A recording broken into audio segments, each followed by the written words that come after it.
መንግስት ከግሉ ዘርፍ ጋር በመተባበር የማዳበሪያ ፋብሪካ አቋቁሟል አለ። ጠቅላይ ሚኒስትር አብይ አህመድ ዛሬ በህዝብ ተወካዮች ምክር ቤት ተገኝተው የመንግስታቸውን የግማሽ ዓመት የሥራ ክንውን ሪፖርት አቅርበዋል። ለቀረቡላቸው ጥያቄዎችም ማብራሪያ ሰጥተዋል።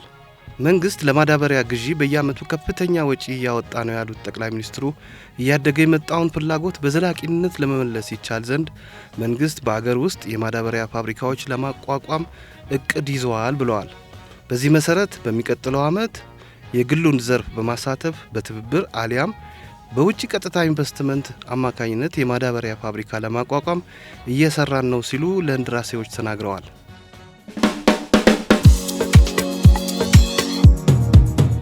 የዓለም ንግድ ድርጅት የሥራ ቡድን ስብሰባ ተጠናቀቀ። በስዊዘርላንድ ጄኔቫ ሲካሄድ የቆየው አምስተኛው የኢትዮጵያ ዓለም አቀፍ የንግድ ድርጅት የሥራ ቡድን በተለያዩ የድርድር ነጥቦች ዙሪያ ከ110 በላይ ጥያቄዎችን በመቀበል ውጤታማ ድርድር ማድረጉ ተነግሯል። በሚቀጥለው ዓመት ካሜሩን ላይ በሚካሄደው 14ኛው የዓለም ንግድ ሚኒስትሮች ስብሰባ የዓለም ንግድ ቤተሰብ እንድንቀላቀል ሁላችንም የቤት ስራችንን መስራት ተስማምተናል፣ ድርድራችንንም ቋጭተናል ሲሉ የንግድና ቀጠናዊ ትስስር ሚኒስትር ካሳሁን ጎፌን ጠቅሶ ኢዜአ ዘግቧል። በጋምቤላ የነዳጅ አቅርቦት ስርጭት ችግሮችን ለመፍታት ምክክር መደረጉ ተሰማ። በነዳጅ አቅርቦትና ስርጭት ዙሪያ የሚስተዋሉ ችግሮች ላይ የክልሉ ከፍተኛ አመራር አካላትና የዘርፉ ባለድርሻዎች የተሳተፉበት የውይይት መድረክ በጋምቤላ ከተማ መካሄዱ ተነግሯል። የችግሩ ምንጭ የብልሹ አሰራሮች መሆናቸውን እና ለችግሩ መፍትሄ ለማምጣት ባለድርሻ አካላት በቅንጅት ሊሰሩ ይገባል ሲሉ የክልሉ ርዕሰ መስተዳደር አለሚቱ ሙድ ተናግረዋል። ለችግሩ አስተዋጽኦ ባላቸው አካላት ላይም አስፈላጊውን ክትትል በማድረግ እርምጃ ይወስዳል ማለታቸውን ኢዜአ ዘግቧል።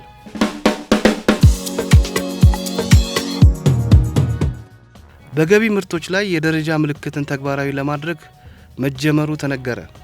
በገቢ ምርቶች ላይ የደረጃ ምልክት መጀመር የዜጎችን ደህንነትና የአምራቾችን ተጠቃሚነት ከማረጋገጥ ባሻገር ለዓለም አቀፍ የገበያ ትስስር ተወዳዳሪነት ወሳኝ ነው ተብሏል። የኢትዮጵያ የደረጃዎች ኢንስቲትዩት የሰርቲፊኬሽን ስኪም እና የደረጃ ምልክት አስተዳደር መሪ ስራ አስፈጻሚ የሆኑት አቶ ኦሊያድ ሌንጮ ለአዲስ ዘመን ጋዜጣ ተናግረዋል።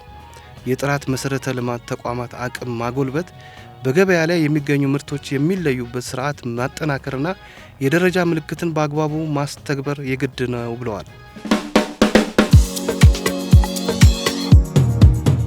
ደቡብ አፍሪካ ልማት ኮሚኒቲ ወይንም በምህጻሩ ሳዴክ እና የአውሮፓ ህብረት የመረጃ መጋራት ስምምነት ተፈራረሙ። ስምምነቱ ካካተታቸው ዋና ዋና አንቀጾች መካከል በአገራቱ መካከል የገበያ መረጃ ፕላትፎርም በማዘጋጀት በየድንበር አካባቢ የሚካሄዱ የንግድ መረጃዎችም በስድስቱ አባል አገራቱ ተደራሽ ማድረግ ነው የሚለው ይገኝበታል። መረጃዎችን የሚያቀነባብሩ በየአገራቱ ቢሮዎች የሚቋቋሙ ሲሆን የመረጃ ስርዓቱን በኢንተርኔት ቴክኖሎጂ የሚደገፍና በእያንዳንዱ ሸቀጥ ዋጋ ላይ ልዩነቶች ሲኖሩ በእጅ ስልክ ጭምር ተደራሽ ለማድረግ መስማማታቸውን የአፍሪካ ፕሬስ ኤጀንሲ ዘግቧል።